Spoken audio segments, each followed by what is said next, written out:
a todos, a todas, a todes. Bienvenidos a la Semana de la Educación Sexual Integral. Para dar inicio a esta actividad, le vamos a dar la palabra al ingeniero electricista con orientación en electrónica y magíster en docencia universitaria, Juan Farina. Hola, buenas tardes, bienvenidos, bienvenidas, bienvenides.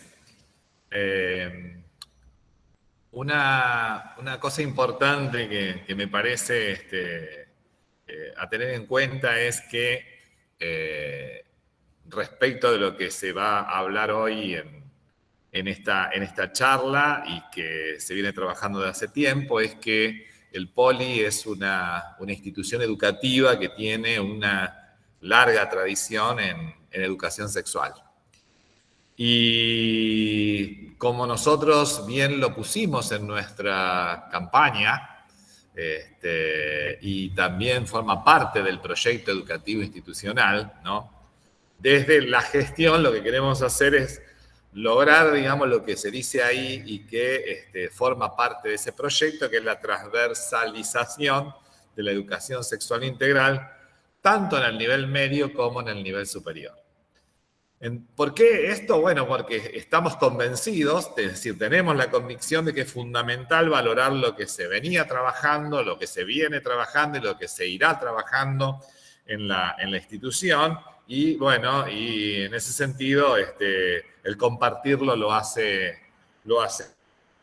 muy, muy importante. Sabemos que la educación sexual integral, por otra parte, es un derecho que permite que podamos acceder a otros derechos humanos, que creemos que debe ser garantizado, y estamos trabajando desde que comenzó todo esto para poder lograrlo. Entonces, como grupo directivo en particular, tenemos la alegría de poder encontrarnos para poder realizar la Semana de la Educación Sexual Integral destinada a nuestra comunidad educativa, y que está organizada justamente por la Secretaría de Educación Sexual Integral y Perspectiva de Género. Nada más que eso, porque la palabra la tienen ustedes con todo su recorrido y que nos van a ayudar efectivamente a poder hacer esta transversalización que se plasme, digamos, aunque sabemos que no es fácil, que es complicado y que hay que disponer también de recursos. Bueno, gracias por acompañar y pues, nuevamente les vuelvo a dar la bienvenida. Un abrazo. Bueno, gracias Juan por la bienvenida, por la presentación. Vamos a presentar al panel de hoy, a las profes que nos acompañan. El panel se titula Las clases de historia como territorio donde politizar la experiencia y la afectividad, y las profesoras a cargo de este encuentro son Gisela Figueroa, Luisina Agostini y Elvira Escalona, las tres profes de historia, las tres activistas por la educación sexual integral, militantes feministas y las tres también referentes. Así que nada más que eso, les damos la palabra.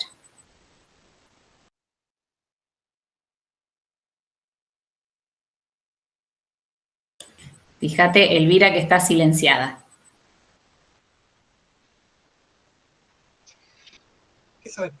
Hola a todos. En primer lugar, digamos, quiero agradecer la invitación a la Secretaría de ESI y Perspectiva de Género y a Juan la bienvenida y las gracias sobre todo a los compañeros que me acompañan, Luisina y Gisela. Yo, digamos, voy a hacer una cuestión introductoria, así como para pensar, digamos, algunos problemas de la implementación de la educación sexual integral, que obviamente siempre venimos pensando como, ¿no? Que creo que es la cuestión, digamos, como más problemática. No es una cuestión, digamos, mecánica que uno toma un lineamiento curricular y lo aplica, sino que hay muchas cuestiones que son polémicas, digamos, ¿no?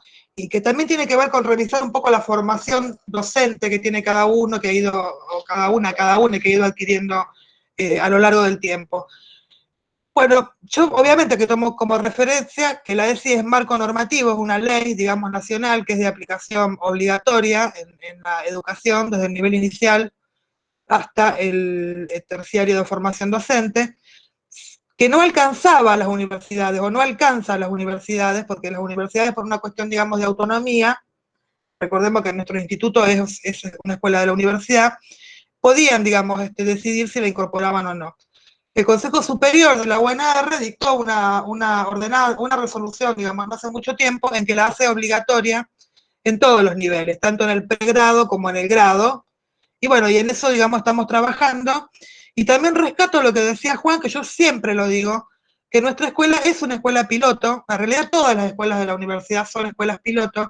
Y en particular, digamos, el Politécnico tiene una tradición bastante, digamos, vieja sobre educación sexual integral, antigua, desde los años 60, que ha pasado por los distintos paradigmas, ¿no? El biologicista, el biomédico, bueno, y en estos años las profesoras de biología han hecho un gran esfuerzo por renovar esos paradigmas y han incorporado temas, ¿no?, que tradicionalmente no estaba, como el tema de las disidencias o el género, etcétera.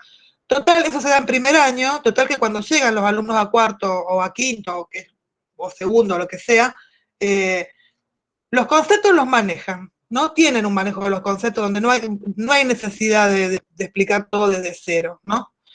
Bueno, eso es una cosa muy a favor que tiene, digamos, el instituto, y que yo siempre le agradezco a las profesoras digamos, de biología por haber continuado con esa tradición de enseñar educación sexual integral en primer año, ¿no? Todo el primer año está destinado, digamos, a esos temas.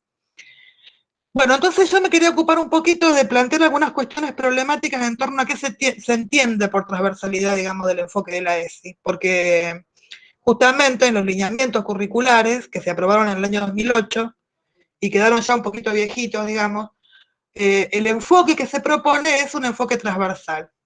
Bueno, nosotros sabemos que transversal, o por lo menos ahí se entiende, digamos, que transversal es incorporar contenidos de la educación sexual integral a todas las asignaturas que integran los planes de estudio en este caso yo estoy pensando en la educación secundaria porque es lo que nos compete ahora, pero bueno, es en todos los niveles, digamos, del sistema educativo. Y este es un tema, digamos, que me parece que la incorporación de los contenidos de la ESI es lo que está como más atrasado, ¿no? Y hay como una disparidad, digamos, una cuestión, digamos, muy desigual, ¿no?, en cómo se enfocan esos contenidos en las distintas jurisdicciones, en las provincias, y también, digamos, en cada escuela, ¿no?, como que es el fragmento, digamos, de ese sistema y cada uno lo enfoca como más o menos puede incorporarlo. Hay distintas maneras de concebir la transversalidad en los lineamientos curriculares de la educación sexual integral. La propuesta es agregar contenidos, ¿no? Es decir, hay ahí por disciplina un listado de contenidos, en lo que hace a la historia se incorporan algunos conceptos, como la división sexual del trabajo, por decir uno, o qué sé yo, los cánones de belleza, los estereotipos de género, no sé, en algunos periodos, etc. Es decir, es como un contenido, ¿no?, que viene de otro lado que uno tiene que agregar en los programas. Es una perspectiva que yo le llamo agregativa, ¿no? Entonces pareciera que si uno de esos contenidos los incorpora a los programas, es como que ya está cumpliendo, ¿no?, y es lo políticamente correcto, y entonces ya con eso está dando ESI, ¿no? Sabemos que los lineamientos curriculares, por el momento en que fueron aprobados, digamos, donde fueron producto de una negociación con distintas iglesias que participaban de esa comisión académica, son bastante lavados, digamos. Ahí no aparece la perspectiva de las disidencias, y lo de género también está ahí como, ¿no? Entonces eso también, digamos, amerita alguna relectura, ¿no?, de esos lineamientos curriculares. Es decir, entonces, hay varias maneras de concebir la transversalidad. Una manera sería esta de agregar los contenidos, ¿no? En el caso de nuestra disciplina, la historia, como todas las disciplinas escolares, que es como una reinterpretación de lo que la academia dice que es la historia y produce acerca de la historia, lo que suele ocurrir es esto de que en la producción de los contenidos, ¿no?, se queda como anclada solamente en mencionar algunos casos, no se trabaja en casos. Entonces vos hacés un programa, yo insisto mucho con esto de producir contenidos. Entonces en la producción de contenidos vos vas agregando, ¿no? Entonces vos decís yo, la mujer en el virreinato, Mariquita Sánchez de Thompson, la mujer y las guerras de independencia, Juan Juana Zurduy, y queda como, digamos, constreñido solamente a ese enfoque que es meramente agregativo. Que no está mal, ¿no? Porque es ya un avance, me parece, ¿no?, frente a lo que sería una disciplina escolar que no tenga ninguna, ¿no?, perspectiva de la ESI. O sea, está mal, pero a mí perdón, está bien, pero creo que hay que recorrer alguna transición, tiene que haber alguna transición hacia lo que para mí sería una verdadera transversalización, que es cuestionar el carácter androcéntrico que tiene la producción histórica, ¿no? Que como todas las disciplinas científicas, desde que son ciencias, por poner, digamos, un momento, diríamos, por ahí el siglo XVII, cuando aparecen los cánones, digamos, científicos de las distintas especialidades, que después se reflejan en la escuela, ¿no? Están escritas desde el punto de vista de los varones, que eso, digamos, a grandes rasgos es el androcentrismo. Y si bien en nuestra disciplina hay mucha producción, ¿no? Sobre historia con perspectiva de género, por ahí no es lo que se traduce en la escuela, ¿no? Porque en la escuela nosotros tenemos una disciplina escolar que está alimentada mucho por los manuales, ¿no? Que tienen una perspectiva androcéntrica, y en general, digamos, nuestra formación también tiene una perspectiva androcéntrica, no es solamente el manual. Nuestra formación académica, la formación docente, etcétera. Y entonces, incluso, digamos, también podemos discutir, bueno, es historia con perspectiva de género, es historia de las mujeres, historia de mujeres, entre mujeres, bueno, hay mucho ahí para discutir sobre qué es lo que debe atravesar la historia escolar desde el punto de vista de la perspectiva de género. Pero, digamos, para cambiar esa historia androcéntrica, obviamente lo que tendríamos que hacer es revisar toda la disciplina. Y eso es un trabajo, digamos, que va a llevar para mí unos cuantos años, si no un siglo entero, ponele, por decir algo, porque vos tenés que revisar la propia disciplina, cómo se traducen los manuales escolares, cómo se forman los docentes y las docentes. Es decir, hay un conjunto, digamos, de cuestiones que transversalizar en serio desde la perspectiva de género una disciplina tradicionalmente androcéntrica, como disciplina escolar, estoy hablando, es un trabajo, digamos, yo le suelo decir a mis alumnos, tampoco vamos a quemar todos los libros, digamos, porque no estamos en condiciones, digamos, de quemar todo y empezar todo de nuevo. Entonces me parece que lo que nosotros queremos mostrar hoy, que van a explicar ahora las chicas, es que para mí tiene que haber una transición, tiene que haber un camino en el medio, digamos, ¿no? De pensar en superar, digamos, esta cuestión, digamos, que es meramente agregativa, y buscar, digamos, ir perfilando, pensando en una didáctica de la educación sexual integral que no existe, es una cosa que yo me inventé, que permita producir contenidos no androcéntricos, entrándole, ¿no?, a la historia, y tengo algunos ejemplos para dar, hay uno que quiero desarrollar que a mí me encanta, por ejemplo, problematizando las periodizaciones, ¿no? Una cosa que nosotros hicimos, ¿no?, el año pasado en plena pandemia, cuando hicimos muchos trabajos con esta perspectiva con los alumnos y alumnas, esto de mover las periodizaciones, de atrás para adelante. Las periodizaciones son periodizaciones siempre bien androcéntricas, que responden generalmente a una perspectiva política, de dos o tres cuestiones que hicieron 2 o 3 varones, digamos, miembros de la élite, y por ahí esto de, digamos, si bien uno está enseñando un periodo, bueno, correr la periodización, ¿no? Para atrás, para adelante o como sea, incorporando también las cuestiones del presente, ¿no? Que eso lo hicimos, me acuerdo el año pasado cuando vimos lo de los derechos políticos, ¿no? Esto de avanzar, porque por ejemplo, en el tema de los derechos políticos de las mujeres, si nosotros nos quedamos en la biografía típica del Estado Nacional, vamos avanzando progresivamente y nunca llegamos al presente. En cambio, cuando uno mueve las periodizaciones, que nosotros los historiadores somos muy de trabajar con las periodizaciones, estamos incorporando, digamos, ahí alguna alternativa, ¿no?, como para introducir esa transición, digamos, hacia una historia no androcéntrica. Trabajar el tema de los conceptos, ¿no?, que también son androcéntricos. Todos los conceptos que nosotros trabajamos en general son androcéntricos. Esto habría también que revisarlo un poquito, con qué conceptos trabajamos en las clases de historia. Bueno, el tema de la fuente, en fin, lo que ya sabemos. Y quería, para no hacerlo tan extenso, y que también me parece ahí como un punto para reflexionar sobre esto, de una experiencia que es una alumna mía de la facultad, una residente, que me parece muy linda y que me parece que puede servir para esto de pensar la transversalidad, que dando el tema de la esclavitud en la América colonial, le entró al tema de la esclavitud directamente desde la historia de las mujeres. No es que dio la esclavitud y empezó que la trata negrera, que la afrodescendiente, qué sé yo. No, directamente empezó explicando qué significó la esclavitud para las mujeres. Y dio todo el tema de la esclavitud con perspectiva de género. ¿Sí? Que eso es algo que nosotros no hacemos, porque por ahí es como que uno es como que no se le anima. Y haciendo un ejercicio bastante sencillo, pudo trabajar una perspectiva interseccional, ¿no? Que me parece que es la tercera cuestión que nosotros deberíamos empezar bueno, nosotros de hecho lo hacemos, pero digo, pensar esto de cómo cruzar el género con la raza. Yo uso el concepto raza, digamos, porque alude, digamos, a las jerarquías, digamos, raciales que hay en la historia. La raza, la clase y el género, ¿no? Al estilo Angela Davis, que es mi feminista preferida, siempre lo digo, por las dudas. Entonces me parece que es como interesante pensar en estas pequeñas cuestiones que uno puede hacer, justamente como a mí me tocó hacer la fundamentación para los cambios de planes de estudio que hay que hacer o algo por el estilo. También me parece que si uno lo deja sentado a eso en la fundamentación de la materia, ¿no? En el sentido de decir, bueno, la historia que acá se trabaja es interseccional y trabaja estas tres cuestiones, bueno, lo que es típico, la pose olvidada, el relato coral de los que nunca tuvieron voz, etc. Y lo deja sentado, entonces después el programa decanta solo, ¿no? Y ese programa es un programa que tiene perspectiva de sí, ¿no? Y así la idea es ir recorriendo ese camino que a lo mejor yo no lo llego a ver del momento, ¿no?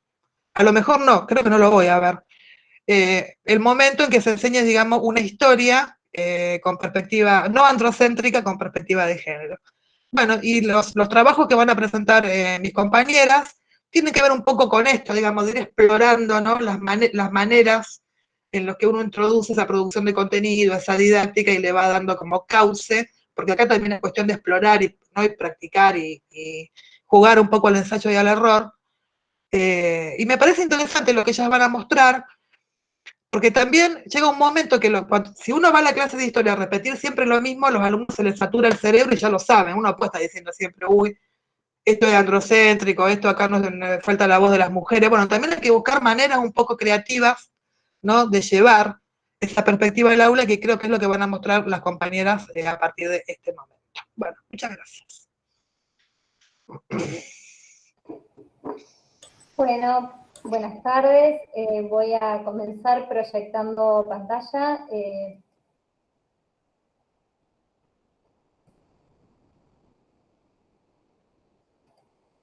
Ustedes me dicen cuando se ve. Ahí se comenzó a ver. Bien. Lo que vamos a hacer con Luisina es presentar algunas experiencias pedagógicas que llevamos adelante con estudiantes de segundo y quinto año del Instituto Politécnico.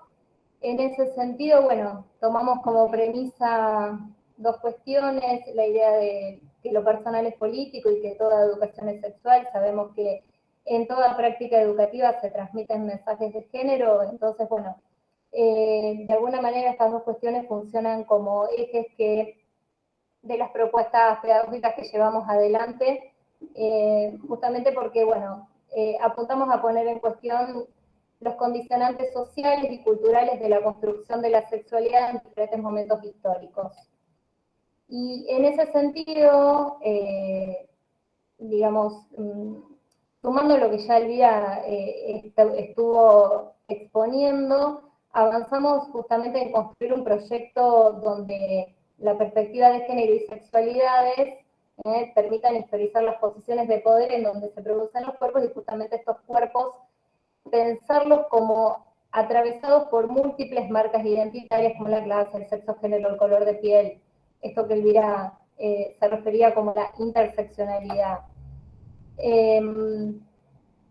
Y en ese sentido, en el aula buscamos abrir la discusión sobre las diferentes formas de violencia, de exclusión, habilitando un espacio donde poner en cuestión la masculinidad hegemónica y, bueno, todos los privilegios que desde ese ideal se desprenden, y de alguna manera poder cuestionar ese canon escolar, permitiendo, bueno, el encuentro con lo heterogéneo, en un marco donde podamos habilitar que los estudiantes puedan transitar sus propios procesos de diferenciación.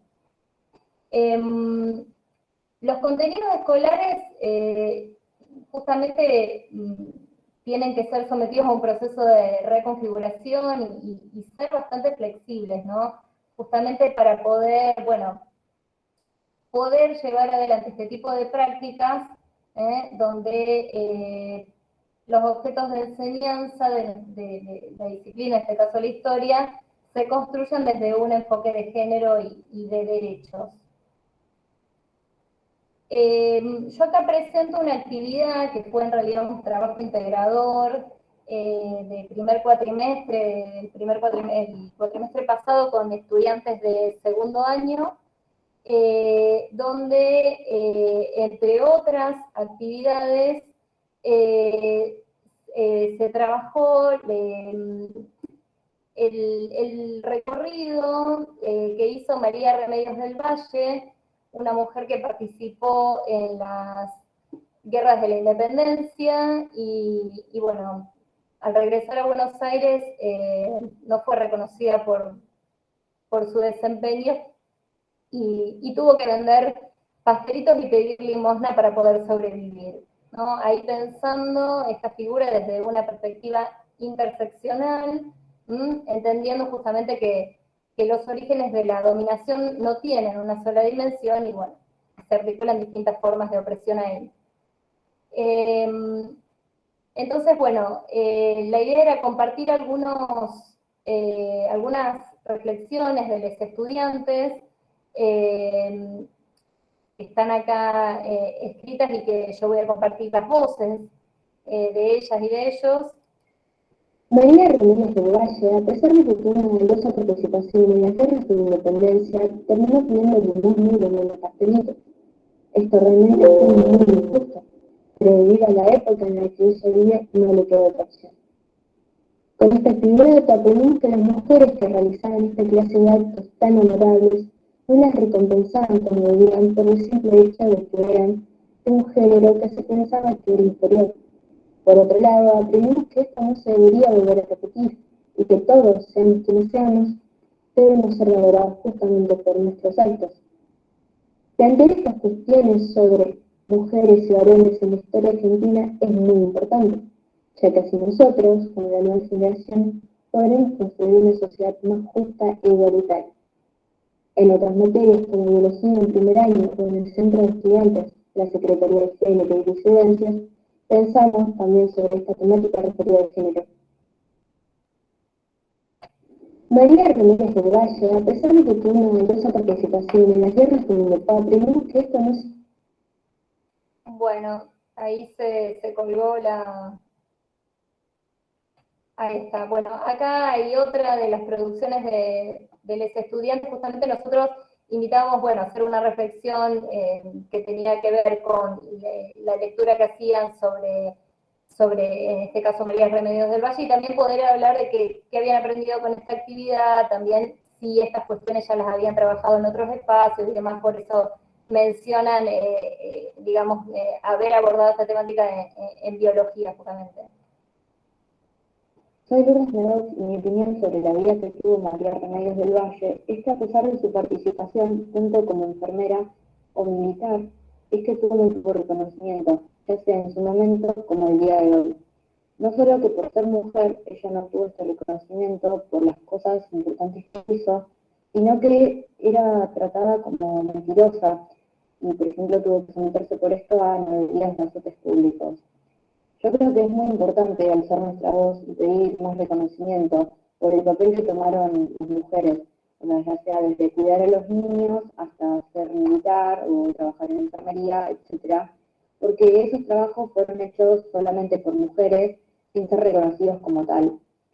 Me parece muy buena la idea de relacionar la historia con estas cuestiones que están referidas al género, porque es algo que poco a poco va tomando más reconocimiento en un ámbito social, como político, y bueno, por supuesto, gracias a este reconocimiento que fuimos ganando, es que ahora, por ejemplo, tenemos leyes como la de igualdad de derechos o la ley de cupo, entre otras. Soy Lourdes Meadows y mi opinión sobre la vida. En esa actividad para mí fue que antes había demasiado machista, y ser mujer y hacer cosas que en ese entonces se consideraban de hombres estaba mal visto, como por ejemplo tener un trabajo pesado. Es importante plantear esto al enseñar la historia argentina, debido a que podemos hacer que la gente reflexione del machismo para poder evitarlo hoy en día. En esta actividad lo que aprendí fue que antes había... Bueno, esta es la última de esta propuesta. Mi opinión sobre la situación de María Remedios del Valle es que antes no existía nada ni siquiera parecido a la igualdad entre el hombre y la mujer, que realmente las mujeres sufrieron una desigualdad de derechos demasiado amplia, y que se la debería haber reconocido de una manera mucho más acorde a su gran participación defendiendo el territorio argentino.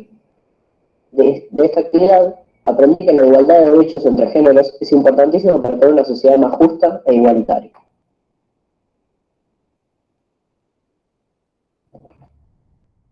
Bueno, algunas cuestiones para hacer referencia sobre esta propuesta, justamente de la articulación, digamos, permitió la propuesta articular pasado el presente y de esa manera poder relacionar la sexualidad con otras estructuras sociales, políticas, económicas, y entenderlo justamente como una construcción histórica, hacer una lectura desde una perspectiva interseccional y también trabajar con otro tipo de fuentes. Otra experiencia que llevamos adelante tiene que ver con analizar los roles de género vigentes a mediados del siglo XIX. En este caso se trabajó el caso de un femicidio, un militar, Paulino Rojas,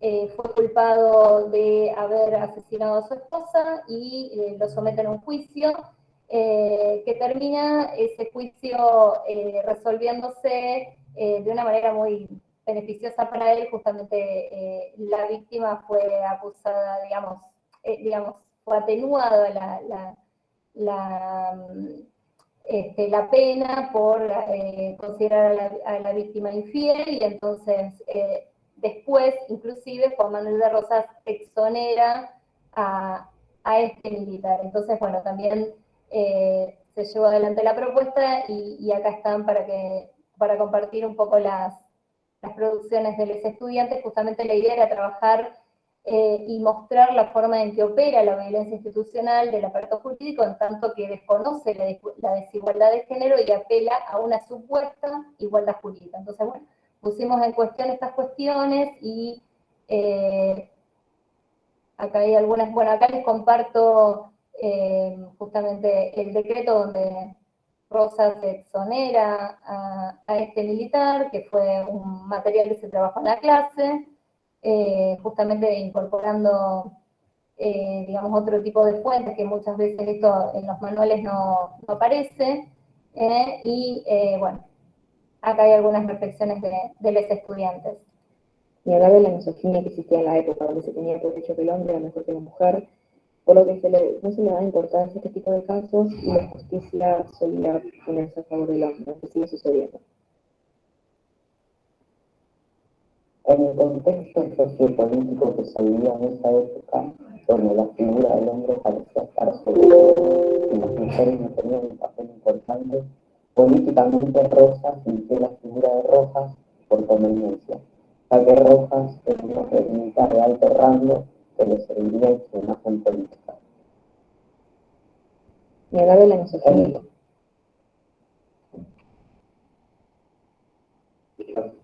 Lo que aprendimos de esta actividad es que los hombres siempre tuvieron mayor poder y privilegio social sobre las mujeres y nunca fueron escuchadas. Algo que me quedó muy claro en esta actividad es que no solo antes, sino ahora también, la justicia suele inclinarse al bienestar y a la protección del hombre, cuando se trata de casos de posible violencia doméstica y de género o femicidios. Hoy en día, esta es la frecuencia con la que se le resta importancia a la violencia de género. Son muchos los casos en los que mujeres van a denunciar violencia por parte de sus parejas y que la policía no hace nada hasta que ya es demasiado tarde y el femicidio ya ocurrió. Bueno, estos son algunos de los pasajes de las producciones de los estudiantes, y la idea, bueno, era pensar un poco sobre la figura del femicidio, ¿no? Justamente en un país donde hasta hace poco tiempo era considerado como crimen pasional, Y de alguna manera poder empezar también a trabajar sobre el matrimonio y la familia, y poder poner en cuestión justamente a estas estructuras que de alguna manera sostienen a la estructura patriarcal y a ese modelo de ciudadanía basado en la masculinidad viril. Bueno, como para cerrar esta primera parte, después va a continuar Luisina, la idea era pensar justamente y trabajar sobre estas temáticas para poder reflexionar también sobre el lugar que hoy ocupan en la agenda actual y que de alguna manera se instalan todavía como insistencias sobre las que es necesario volver una y otra vez, ¿no? Para de alguna manera desaprender ciertos saberes y ciertas interpretaciones del pasado que obviamente tienen una matriz patriarcal, ¿no? Y heteronormativa, normalizadora, entre otras cuestiones. Ahora voy a compartir el PowerPoint de Luisina. Bueno, gracias. Empiezo un poquito. Gracias por la invitación, por compartir este espacio. Escucho un eco. Perdón, profes, creo que Gisela tendría que apagar el mic. Ahí está, dale. Bueno, la propuesta que voy a contar ahora, comentar un poco, la hicimos con los alumnos de quinto año y tiene que ver, siguiendo esta mirada que estamos exponiendo en el panel, con trabajar en este punto, bueno, en esta periodización escolarizada. Nosotros teníamos que trabajar Argentina en la década de los años 30, y bueno, y la propuesta fue plantear, primero, por un lado, fuentes que sean diferentes. En este caso trabajamos con un tango, con una expresión musical que los alumnos no desconocen, pero no habitualmente escuchan. Y por el otro lado, con algunos fragmentos de una producción literaria de Rosa Bernique que tampoco habían conocido. El objetivo fue, de alguna manera, si bien no teníamos que perder de vista la década del 30 como un momento de grandes transformaciones económicas, nos interesaba a nosotros ubicar tanto a varones y mujeres impactados por las consecuencias de la crisis del 30. Y en este punto nos resultó muy interesante plantear el tango que se llama La que nunca tuvo novio. Y es un tango que cuenta la historia de una obrera y sus dificultades por no poder conseguir marido. Ese recurso y fragmentos de Rosa Bernique, que es una escritora rosarina que también plantea una literatura interesante para poder plasmar la vida cotidiana de Rosario en los años 30 y de los sectores obreros y de la clase obrera, que era en realidad nuestro sujeto situado, digamos. La intención de esta propuesta fue hacer más real esta historia que por ahí puede resultar tan lejana en el tiempo, tan abstracta de aprender. Entonces, situarla. Y de alguna manera, digamos, pensar en la necesidad de atender a esta interseccionalidad, en este caso entre clase y género. Gise, si vos podés pasar un poquito más y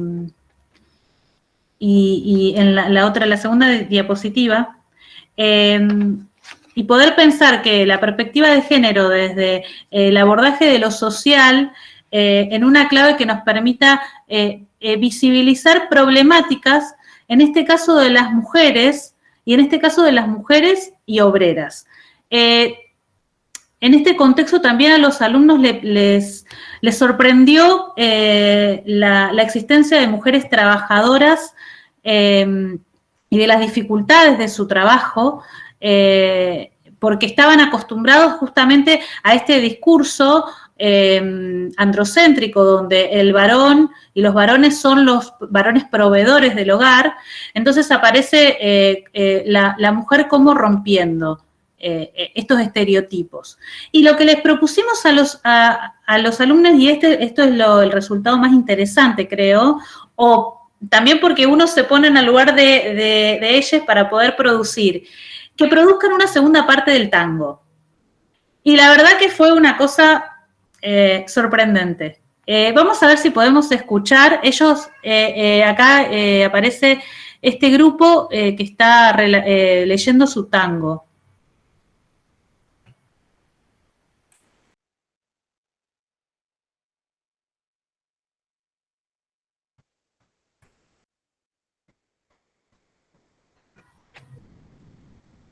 No se escucha. No se está escuchando.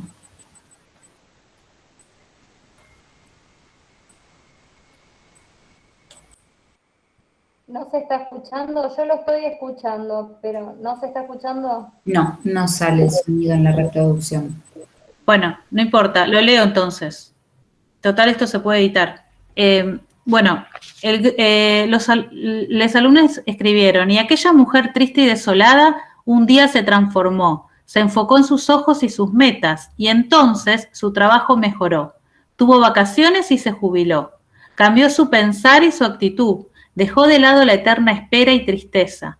Para pensar en ella, con optimismo y elegancia, su esencia deslumbró, y con un rosa en la mano se despidió. No solamente ellos hicieron estas producciones, sino que además las reflexiones y las defensas orales de sus trabajos fueron muy interesantes porque de alguna manera lo que pudimos ver o lo que nos posibilitó esto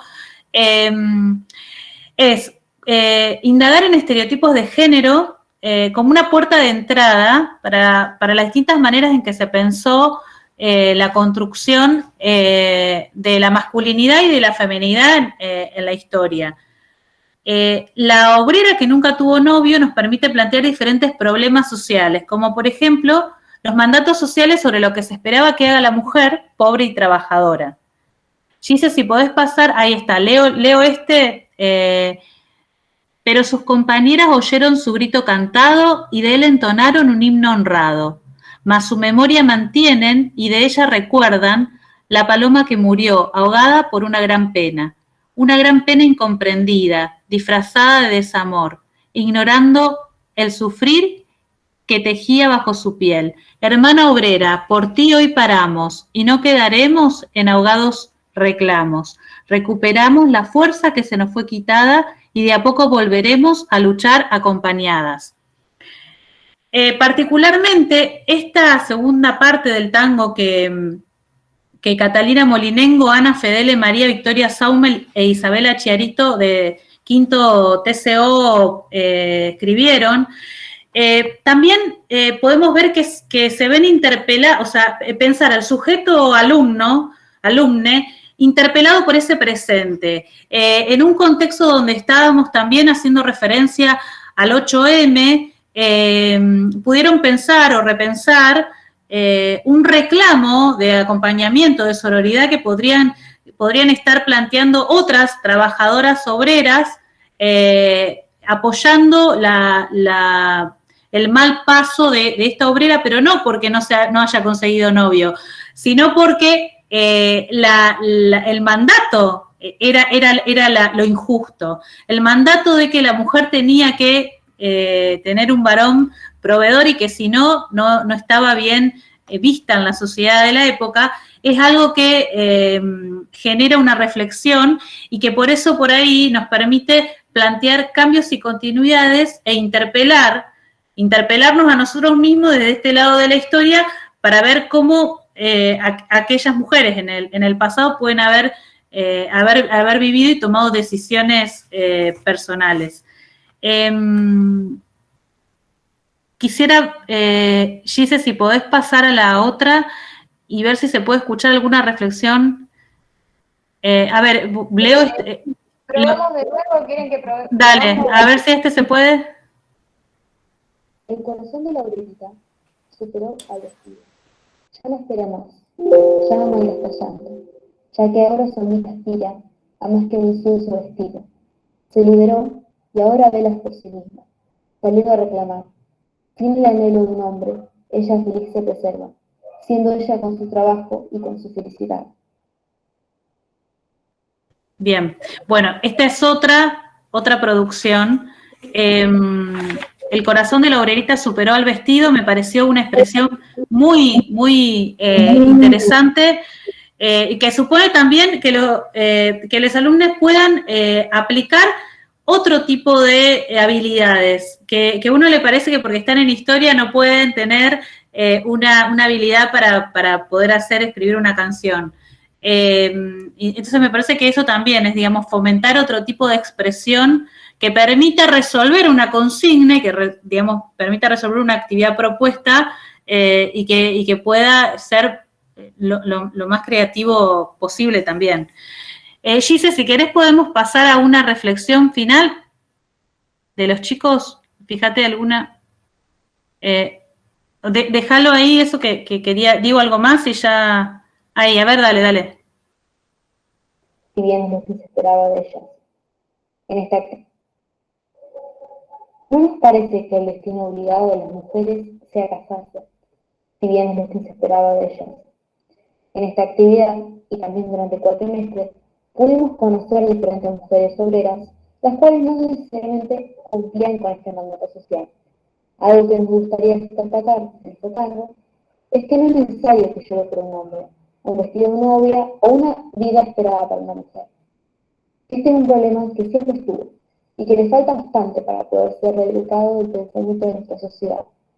Pero también estamos un paso más cerca de lograrlo, ya que no todas las personas tienen esa meta en sus vidas. Cada vez se está teniendo más en cuenta el principio de igualdad y con ello más personas se animan a cuestionar estas normas voluntarias. Habíamos tratado estas cuestiones de los roles de las mujeres y de los hombres en la sociedad en la materia de resistencias materiales de cuarto, en la cual el profesor de la materia nos leyó un texto y a partir del mismo comentamos la situación de la mujer en la industria de la construcción.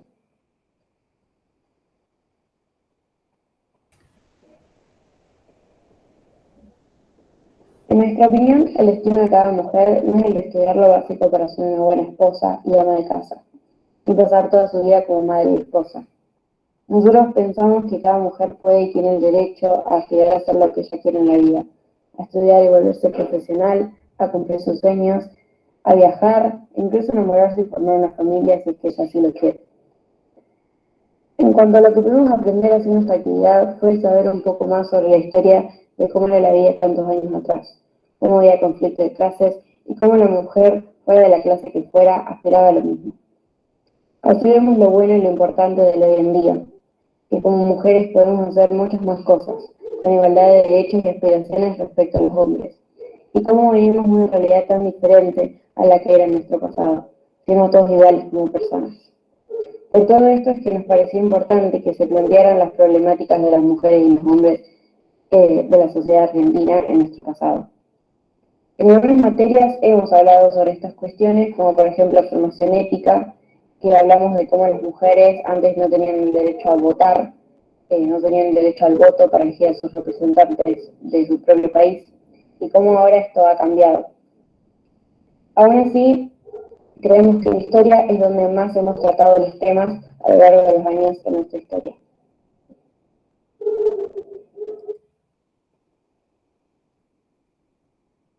Consideramos que para las mujeres de la época era una obligación contraer matrimonio, ya que independientemente de los logros, esfuerzos o aportes a la sociedad, lo único importante era que en algún momento de su vida se casaban o no. Con esta actividad pudimos... Bueno, la intención de esta reflexión final de estos grupos fue pedirles no solamente que habían aprendido, que ellos puedan registrar que habían aprendido con esta actividad, sino si habían conversado o habían visto alguno de estos contenidos en otras materias. Las dos materias que nombraron fue resistencia de materiales y formación ética. bueno, también historia. Me pareció, digamos, muy significativo que ellos puedan situar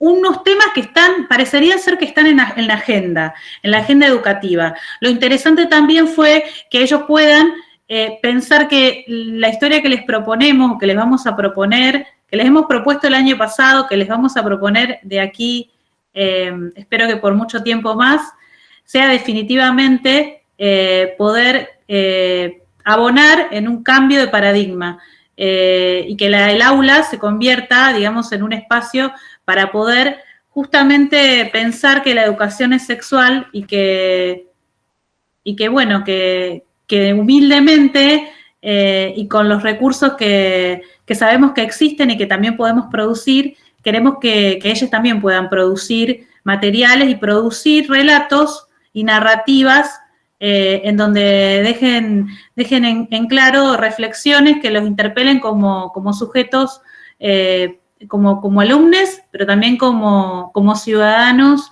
y en esa clave es que, bueno, que pensamos estas propuestas que presentamos hoy. Así que, bueno, muchas gracias. Bueno, muchas gracias, Elvira, Luisina, Gise. La verdad que han preparado todo un material que está buenísimo para que quede, para poder compartirlo, socializarlo y trabajar. Me quedo más con esta frase de habitar, ¿no?, las aulas y estar entendiendo que toda educación es sexual, ¿no?, para crear aulas desde esta perspectiva. La verdad es que volverles a agradecer por el espacio, por haber aceptado, por haberse sumado a la propuesta, y bueno, felicitarlas también por la exposición. Y queremos agradecer a aquellas voces que aparecen ahí, que también nos han respondido porque les pedimos estos audios para poder pasar en esta presentación, así que queremos agradecer a todos los que van a aparecer en los créditos y bueno, y que esperemos que puedan verse también cuando esto esté disponible. Bueno, gracias, profes, y gracias, Juan, también por haberte sumado a esta presentación y dar inicio a esta semana de la ESI. No, dos palabritas nada más, porque nada, ustedes tienen acá el espacio para lo que se necesite y realmente agradecerles el trabajo que están llevando a cabo, que están haciendo. Bueno, nada, sabemos lo difícil que es todo esto. Además, yo todavía me acuerdo cuando Vero recién había asumido en algún momento, no ahora, sino en la gestión anterior, le dije, Vero, me tengo que sentar con vos, voy al cuartito ese que te di ahí enfrente del ascensor, para poder hablar. Le digo, yo estoy dando física, pero no sé qué hacer con esto, le digo. Y ella me dijo, bueno, sentate y vamos a charlar. Y hoy en día, al menos el proyecto en la facultad es la resolución de problemas experimentales desde la perspectiva de género. Me parece que por ahí, digamos, uno puede también, digamos, por eso muy interesante escuchar todo lo que han trabajado, lo que están trabajando y cómo, además, cuáles son las líneas de acción y cómo piensan esto, trabajarlo y transversalizarlo, ¿no? Así que nada, simplemente agradecerles por todo el compromiso y el trabajo que están haciendo con esto. Y también esto, ¿no? Para cerrar, destacar la importancia de la transversalidad de la ESI, no que quede como un agregado de contenidos, por ahí resumir un poco lo que aportaba Elvira al inicio, sino poder darle esa perspectiva realmente transversal integral. Bueno, gracias y nos seguimos encontrando. Sí. Quería decir una cosita también. Que estos trabajos prácticos se hicieron el año pasado, ¿no?, en la situación de la educación virtual. Y lo quiero decir porque, digamos, creo que también corresponde políticamente, hay todas unas voces, ¿no?, de padres, madres, etcétera, que vienen sosteniendo que nosotros no hicimos nada el año pasado. Bueno, hicimos todo esto, digamos, ¿no?, porque además estos trabajos prácticos, adaptarlo a la virtualidad implica, digamos, también buscar otros recursos. En ese sentido, creo que para nosotros fue una ganancia, fue bastante enriquecedor. Y como dice un artículo de Revista Anfibia, nos convertimos en curadoras, digamos, ¿no?, de estos recursos que utilizamos. O sea, empezamos a buscar, hasta encontrar qué cuestiones podían ser más interesantes, más motivadoras para esos alumnos, alumnas y alumnas que estaban en la casa. Y me parece que está bueno también reflexionar en este sentido, ¿no? De que también, bueno, nos permitió hacer cosas interesantes y que lejos de estar vagueando, digamos, no haciendo nada, hicimos todas estas cosas, algunas de las cuales estamos mostrando. Obviamente habría muchas más para mostrar, pero como para muestra basta un botón. Le agradezco a las compañeras que se hayan ocupado de contar qué es lo que hicimos el año pasado. Y seguimos haciendo este año, obviamente. Bueno, gracias. Y fundamental, recuperar que todo esto que se viene haciendo y se viene trabajando también es importante sistematizarlo como materiales para el estudiantado y para compartir. Bueno, gracias.